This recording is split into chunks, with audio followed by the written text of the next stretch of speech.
Around Alphabet, shares lower in after-hours trade. That's after Bloomberg reported that the Department of Justice is set to push Google to sell its Chrome browser to break up its search monopoly. Let's get the details and bring in Bloomberg's opening trade anchor, Kriti Gupta. Kriti, what do we know?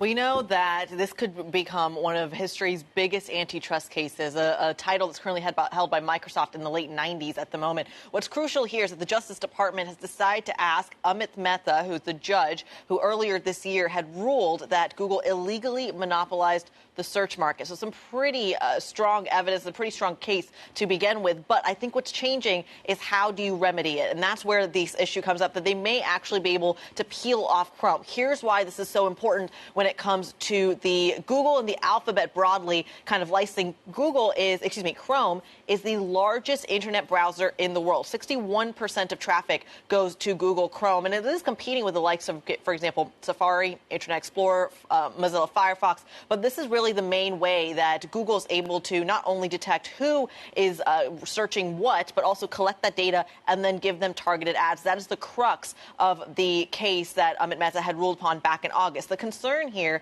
is what this may actually do in terms of breaking up Google, given that so much of their ad revenue comes as a function of this one platform, given that vertical integration. That is the concern here. We'll see if that actually comes through. Right now, it is just a recommendation to the judge from the DOJ when it comes to actually pulling back on things like data licensing and potentially doing Chrome. It is not for sure. It is just a recommendation. That being said, some pretty strong words coming from the Google kind of VP as well. Take a listen to what she had to say. Quote, the DOJ is continuing to push a radical agenda that goes far beyond the legal issues in this case. More fighting words here. The government putting its thumb on the scale in the ways that would harm consumers, developers, and American technological leadership at precisely the moment it's needed the most. Tom, this is crucial timing. We know but being tough on tech has been a bipartisan issue for both Democrats and Republicans.